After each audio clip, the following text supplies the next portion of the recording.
దేవునికి స్తోత్రం కలుగును గాక. ప్రభునందు ప్రియ దేవుని బిడ్డలారా, బాగున్నారా? ఈ ఉదయకాల సమయంలో ఈ రీతిగా మనందరం కూడా ప్రార్థన చేయడానికి కలుసుకునే కృప దేవుడు ఇచ్చినందుకు దేవునికి వందనాలు. ప్రతిరోజు మానుదిన ప్రార్థన కార్యక్రమాన్ని వీక్షిస్తూ కొంతమందికి షేర్ చేస్తూ ముందుకెళ్తున్నారు. మీ అందరికీ చాలా కృతజ్ఞతలు. అలాగే ఇంకా తెలియని వారికి కూడా తెలియచేయండి. యేసు ప్రభువు చెప్పారు, మీరు వెళ్ళండి, వెళ్ళకపోతే వెళ్ళేవారిని ప్రోత్సహించండి పరిచర్య కొరకు. కనుక మీ వంతులో మీరు నిలబడండి. దేవుడు మిమ్మల్ని దీవించును గాక.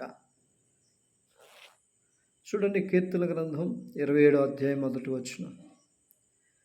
యెహోవా నాకు వెలుగును రక్షణయునై ఉన్నాడు, నేను ఎవరికి భయపడుదును?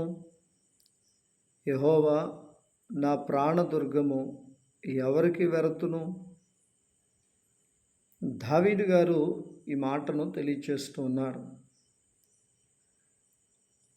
రాజు అయినా అధికారి అయినా ఎవరైనప్పటికీ ప్రజల బిడ్డలారా, కొన్ని సందర్భాల్లో పరిస్థితులను బట్టి భయం అనేది వస్తుంది.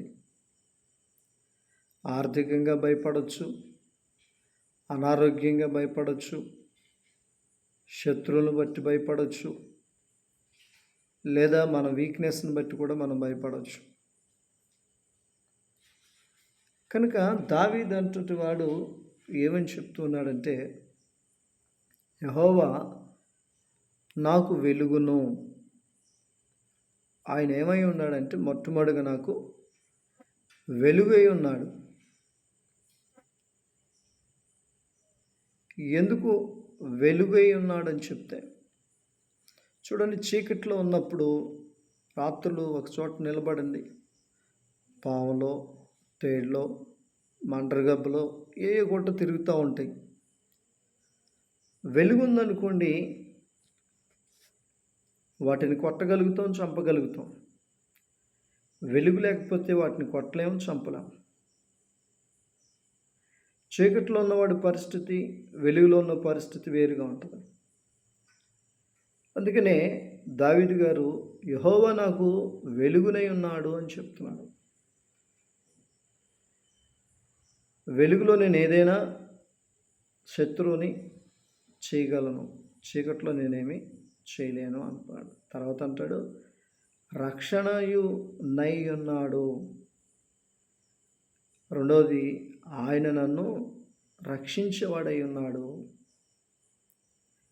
నేను ఎవరికి భయపడదును? కొడుకు తరుముతున్నా, శత్రువులు తరుముతున్నా, దేవుడే నాకు రక్షణగా ఉన్నాడు, నేను ఎవరికి భయపడతాను ఇక అని చెప్తున్నాడు. కనుక ఈరోజు నీవు కూడా అదే ధైర్యం కలిగి ఉండాలి. భయపడద్దు. తోడుకోళ్ళు, ఆడబడుచు, అన్నదమ్ములు, అక్కచెల్లులు నిన్ను వేరే విధానంలో చూస్తూ భయపెట్టిస్తున్నారేమో. ఆస్తుల కాడ, స్థలాల కాడ, ఉద్యోగాల కాడ, వ్యాపారాల కాడ.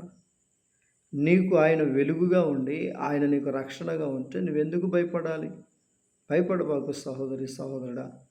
నీ భర్త, నీ భార్య, పిల్లలు ధైర్యంగా ఉండండి. దేవుడు మిమ్మల్ని దీవిస్తాడు. కనుక ఆయన వెలుగుగా ఉన్నాడు, ఆయన రక్షణగా ఉన్నాడు. కనుక నువ్వెన్నడూ కూడా భయపడవద్దు. ప్రార్థన చేసుకుందాం. పరిశుద్ధుడా, ప్రేమ కలిగిన దేవా, ఈ ఉదయము దావీదు గారే నాకు దేవుడు వెలుగుగా ఉన్నాడు, రక్షణగా ఉన్నాడు, నేను ఎందుకు భయపడాలని చెప్తున్నాడు. ఈ అప్పులు, ఈ రోగాలు, ఈ పరిస్థితులను ఏం చేస్తాయి? కనుక అతి ధైర్యము మాకు కూడా, అలాగే ఈ అనుదిన ప్రార్థన కార్యక్రమం చూస్తున్న వారికి కూడా దయచేయండి. దీవెన, ఆశీర్వాదం దయచేయండి. భయం అనేది వారి జీవితంలో కొట్టివేసి ధైర్యపాత్మనే ఉండి పరిశుద్ధాత్మ కాపుదల దయచేయండి. నీ చిత్తానికి మాత్రమే అప్పగిస్తుండగా నీ చిత్తమే ఉదయం నుంచి రాత్రి వేళగా జరిగించింది. ఎన్నో కుటుంబాలు ఎన్నో విషయాలు భయపడతా ఉన్నారు. అట్టి భయాలన్నీ కొట్టివేసి, రాత్రులు నిద్రపోని వారు ఉన్నారు, భయపడుతూ పడుకునేవారు ఉన్నారు. వారందరికీ నీ కృప చూపించమని యేసు నామములో అడుగుచున్నాను తండ్రి. ఆమేన్. God bless you.